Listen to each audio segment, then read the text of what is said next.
What's going on, Ironbirds fans? Michael Marcantonini back for another episode of All Mic'd Up to episode 4 now on the season. I've got Ironbirds right-handed pitcher Zach Fruit joining me. Zach, you ready to be all mic'd up? Let's do it. I love it. So I appreciate you taking the time, and I know we talked about this earlier in the season. You had a pretty eventful first week in professional baseball. You got to make your debut on this mound here in Aberdeen. You had your family here for it, and then a couple days later you celebrated your 24th birthday. So does it really get any better than that? No, not really, especially when you have family here and all the support back home. It makes everything pretty easy going into pro ball. And I know that it wasn't just your family here supporting you. You had family and friends elsewhere tuned into your first outing and really all your outings. But I saw a couple weeks ago you quote tweeted a video of the Troy baseball team watching your pro debut on a bus ride. So how cool is it to see them tuned into that? Well, especially like Coach Mead and all of them, they're great. They've always been great support for me. I still text all the guys back there. They're killing it this season right now, so hopefully they can keep it rolling going into the conference tournament and hopefully a regional bid. But it's great having support from family and especially all the friends back home at school, and I just hope they keep rolling. Did you know that they were tuning into the game, or did you find out after with that tweet? Yeah, so our broadcaster posted that video on Twitter, and it just caught my eye, and got to give him some love. But it's funny because if you listen in the video, you can hear my pitching coach just like, stop throwing the changeup. This kid sucks. So it's great having support and stuff like that. So I'm just happy that they're still keeping track. Hey, man, I'm liking the changeup this year so far. I think it's been pretty solid pitch. I know, well, it's brand new. I just got it in spring training. So I think we're going on like a month and a half of throwing it. It's been one of my best weapons so far this season. So hopefully it keeps going and we can keep rolling. All right, we'll hold that thought because we're going to talk a little bit more about that changeup in a little bit. So I know that you bounced around a little bit for college, but you also made your way around to a bunch of different collegiate summer leagues. You played in 5 different leagues over 4 seasons. What are some of your favorite memories from bouncing around the country like that? Well, it's not the same track that everybody goes on. I was at 3 different colleges. Like you said, played in 5 different summer leagues. I was actually a D3 commitment out of high school. And then I saw that tuition bill, and that wasn't for me. So I went to the JUCO route. But, yeah, summer ball was awesome. But if I had to pick, probably Cape Cod and the Northwoods League was probably like neck and neck, but Cape Cod for sure was by far the best experience. But Northwoods during that COVID year, I got to spend this summer in northern Michigan, Traverse City. And if you have never been there, it's beautiful. It's like the lakes are like crystal clear. It's not like you're in Michigan anymore. So yeah, it was awesome. I'm a Northwoods League guy. I spent a year with the Rockford Rivets, so you got the connection there. What was your favorite memory specifically from the Northwoods League? Oh, God. Probably the off days going to the lake with the family and the girlfriend and everything, and the food up there is unbelievable. I probably had the best fried pickles I've ever had in my life in Traverse City. So I know there aren't too many off days in the Northwoods League, so I'm glad you got out a little bit. Well, I was fortunate enough to play there during the COVID season, so like we had a couple off days because there was like a 3-team pod at our site. So we had an off day like every 5 days, I think it was. But like, if you were in the regular Northwood season, you're playing like 76 games in a row. It's a grind. Yeah, that's the best way to describe it, as a grind. All right, who are some of your favorite baseball players growing up? Well, I grew up a Tigers fan, so like that 2012, 2013 Detroit Tigers where we had like 5 Cy Youngs on that roster. But if I had to pick one person, probably Justin Verlander. Justin Verlander or Rick Porcello. Sneak pick right there, Rick Porcello. Yeah, I like you want a Cy Young. Yeah. All right, how about athletes in other sports? Athletes in other sports, Tyler Hero with the Heat is my favorite basketball player, but whoever's with the Lions, we're rolling with the Lions. But Michigan football, J.J. McCarthy, he's going to do well in the NFL, so we're going to roll with him. And that's just off the top of my head, but I feel like without the mustache, you kind of look like Tyler Hero a little bit. You ever gotten that? No, I love it. I love it. I got to make a pick stitch. I'll send it to you or something like that. So I know you're a Detroit Lions fan. What was last season like seeing the Lions get to the NFC chip after a lot of years of heartbreak and just not a lot of wins? Well, my dad always says, like, don't get your hopes up with the Detroit Lions. I just kept trying to tell him, like, this is not the same Lions you grew up watching. Like, I'm fortunate enough to grow up in a year where Michigan wins the national championships and the Lions are a half away from going to the Super Bowl. So it's very fortunate football year for back home in Michigan. Well, I know with the Lions and Michigan, those are 2 pretty electric stadiums to watch a game. What's the best sports game you've ever been to in person? For sure. I bought tickets for me and my dad to go to the Rose Bowl this past season, Michigan versus Alabama. That went into overtime. That was unbelievable when you had the college football playoff like right there. But if I had to pick a regular season game, probably Michigan versus Washington, 2021. That was a night game. That was awesome. Yeah, those are great answers. The Rose Bowl is electric. It's just different. God, if you ever have the chance to go out to California, go to that atmosphere. It was awesome. And it was Nick Saban's last game ever, so cherry on top. So I know you did some energy drink reviews this past off season. I was seeing all that stuff on Twitter. So give me some analysis from those reviews. Favorites, least favorites, some surprises. Well, you get so bored going into the facility every day. So like we were spicing it up, me and the guy that owned the facility. So yeah, we were just bored. But my go-to right now is sour gummy worm. That was, yeah, Rain, unbelievable. Are we talking like 10 out of 10 or? Probably like a 9-1, but you have to like sour. Like it's a little sour. So if you don't like sour, that's probably not your go-to. Blue Raz is probably your go-to then. Okay, all right. See, this is the analysis I need on All Mic'd Up. Zane Barnhart, Yeah. he's a different level when it comes to energy drinks. He knows his energy drinks.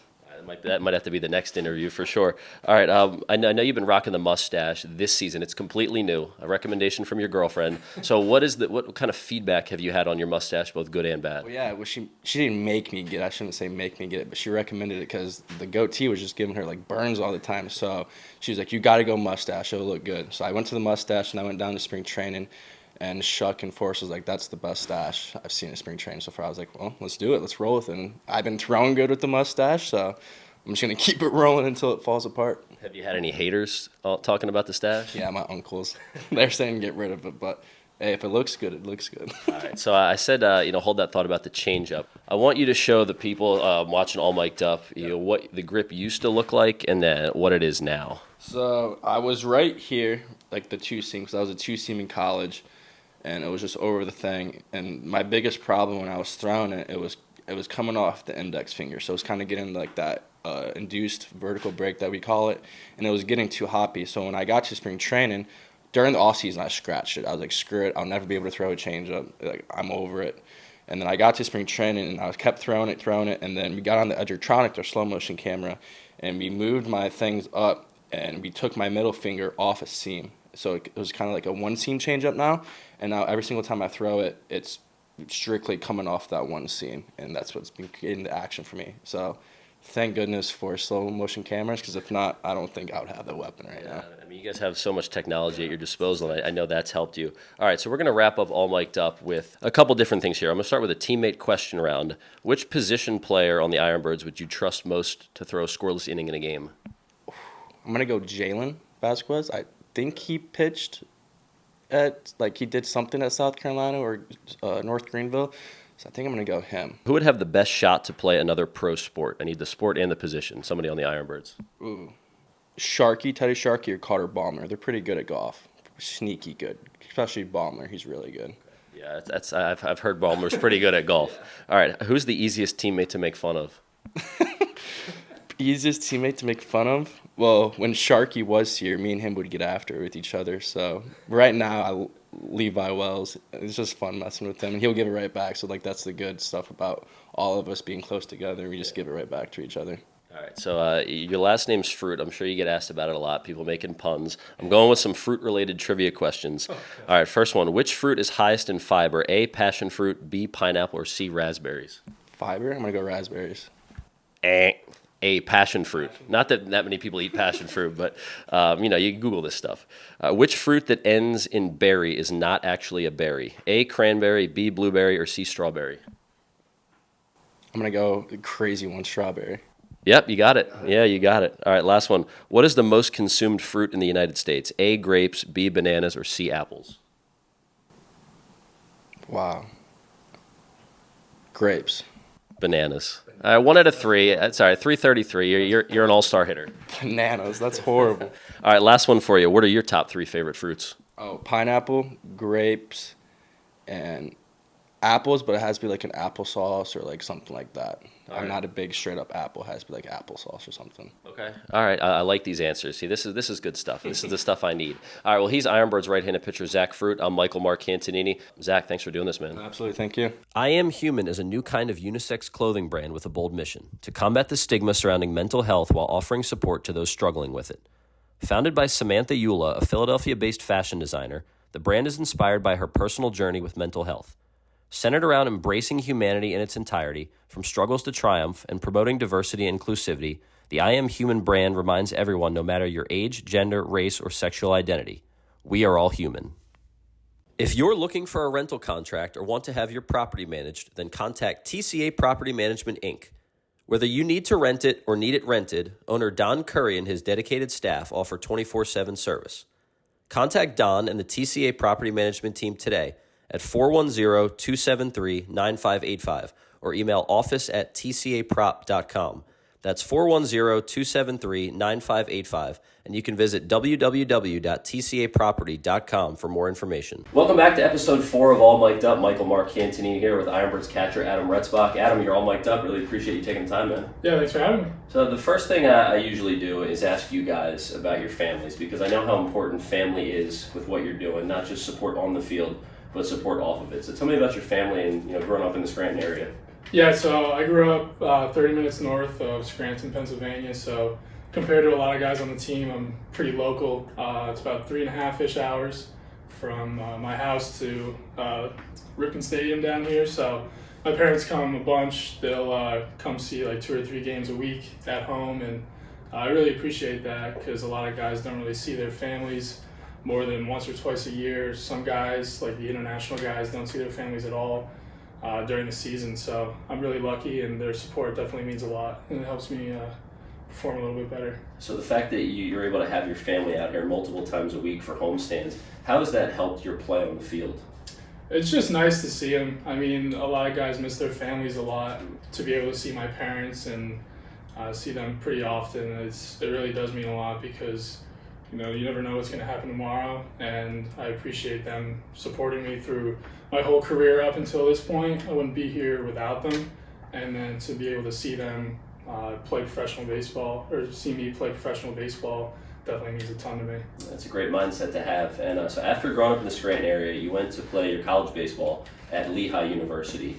And you had a few really good seasons there, 2-time All-Patriot League selection. But in 2022, you became the first Patriot League Baseball Scholar Athlete of the Year in Lehigh history. So what did that honor mean to you? It meant a lot. I did work hard at school, maybe a little too hard. But no, it meant a lot because I did put a lot of time into both baseball and school. So to kind of get that award, and it just kind of felt good to put in all that work and get something out of it. So you've been a catcher your entire life, of course playing a little bit of first base in pro ball, but you're a catcher. What made you want to play that position? I just thought it was the most fun. You get the most action. It's like being quarterback or point guard. I mean, you get the most action for sure. So I just appreciate being able to call a game, really control like a staff and handle a staff, and be able to work with kind of both sides of the ball is a lot of fun to me. And I think you really can influence a game, and it feels like if you work hard and try to improve and get better, you could really have a lot of influence on the game, where some other positions it's kind of you could stand there the whole game and not really do too much. So I like that aspect of it. Yeah, well, I've told you before, I played catcher growing up, so I've always got love for catchers. It's a position that just does not get enough love. So I'm here to give it love on All Mic'd Up. Now, we were fortunate. We grew up in a golden era of catchers in the big leagues, watching guys like Joe Mauer, first ballot Hall of Famer, play, Yadier Molina and Buster Posey, probably 2 future Hall of Famers right there, maybe Sal Perez. I know you were a big Carlos Ruiz fan growing up. So just with all of those guys, able to watch them on a nightly basis growing up, what did you learn from watching them?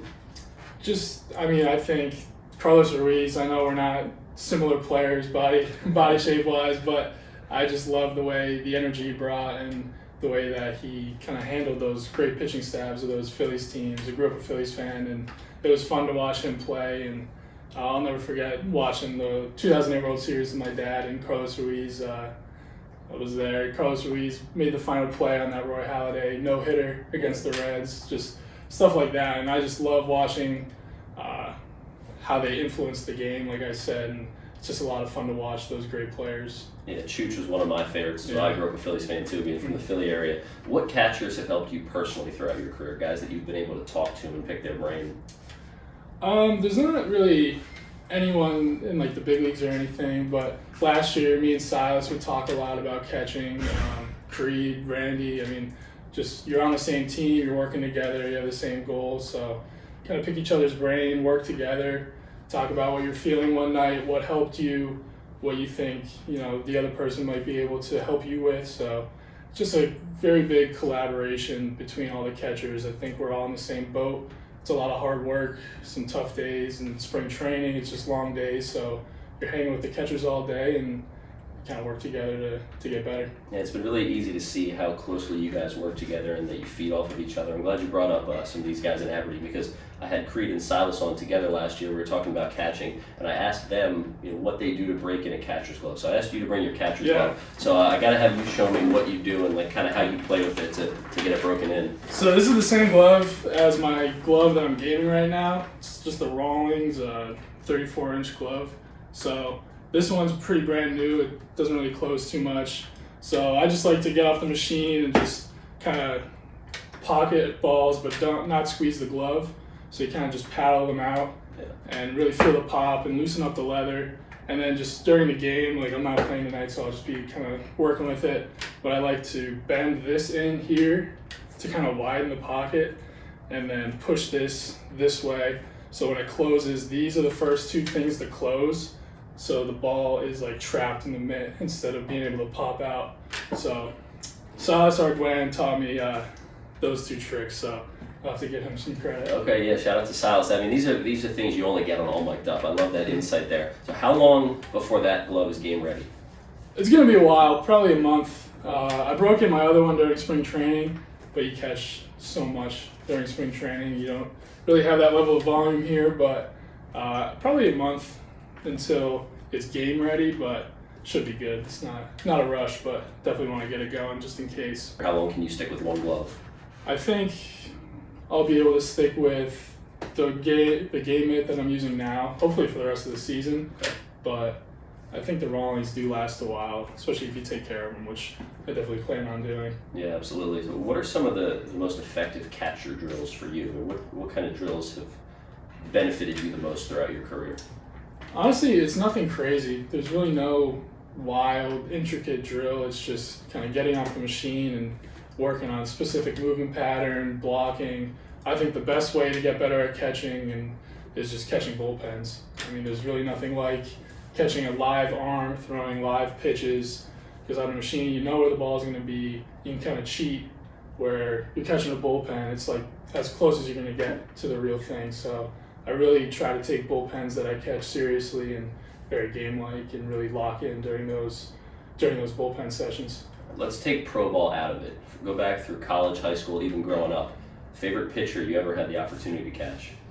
I would say Mason Black. He's been my best friend since we were in high school playing travel ball together. Grew up like a town over from him. Went to school together. Caught him during his college years. He got drafted, and then he just debuted the last 2 weeks or so. And I mean, he's just one of my best friends, and catching him was super fun because he was just such a great pitcher. I know you got a chance to see his big league debut in Philly with the Giants. How cool was it to be there for him? It was awesome. There was a bunch of guys from Lehigh. We had a little section, and we were going nuts after he struck some guys out early on in the game and got some outs, struck out Bryce Harper and JT Realmuto. So that was sick. I was super happy for him. That's sweet. Well, I know that you're a big soccer guy. You know, doing research on all you guys. I went through your Lehigh bio, and it said in your Lehigh bio that if you had $1 billion, you would buy Arsenal FC. So yeah. Why would you do that with the $1 billion? I feel like it would be fun. Honestly, the last few years I've kind of not watched as much soccer as I used to, maybe in college, but I thought that buying Arsenal would be pretty fun because back then they weren't very good, but now they're actually good. So turns out I don't think $1 billion would be enough. Yeah, how did you get into soccer? Did you play it growing up? Yeah, I played growing up since I was really young, like 6 years old. I was pretty good. What position? Just like whatever, just wherever they needed me. Yeah, like defense because I kind of got tall and a little slow, so they had to stick me back and play defense. But I like playing like center mid, just running up and down. But I love soccer. I still like kicking the ball around sometimes. So. What are some of your other favorite hobbies or interests outside of baseball? Been trying to read a little more. I think on away trips, I read a ton. I'll just sit in the hotel lobby and get after whatever book I'm reading. Starting to play chess a little more. I'm not very good and it's frustrating, but I would say those two kind of pass my time the most. Try not to scroll on social media all day, but it's hard not to. Favorite book that you've maybe read in the last year? I read Dune a few weeks ago. Based on the movie, it's based on that book, and I really enjoyed that. Took a lot of time, and it was really good. I love those answers, reading and chess. Honestly, I read in my free time too. It's tough during the season, but in the off season. All right, one more for you, Adam. What is something that you're really good at that most people don't know about? I don't know. I don't have many secret talents, to be honest. Like, can you cook? Like, are you really good at a sport that people don't know about? I'm a good cook, but I'm not anything crazy. I got some staples, and I could put together a really good dish once in a while, but I don't have like a secret talent. Like, I can't sing or anything, but a lot of my time is spent on baseball, so it's tough to develop any secret talents. Hey, you keep working on that chess game. Maybe that's your next answer to this question. I think I'm capped out. That's as high as it goes. All right, well, that'll do it for episode 4 of All Mic'd Up. He's Ironbirds catcher Adam Retzbach. I'm Michael Marcantonini. Adam, thanks for doing this, man. Yeah, appreciate it. It's a wrap. Thanks for watching All Mic'd Up. To watch past and future episodes and for more broadcast highlights, subscribe on YouTube and follow @Mic'dUpSports on X, Instagram, and TikTok.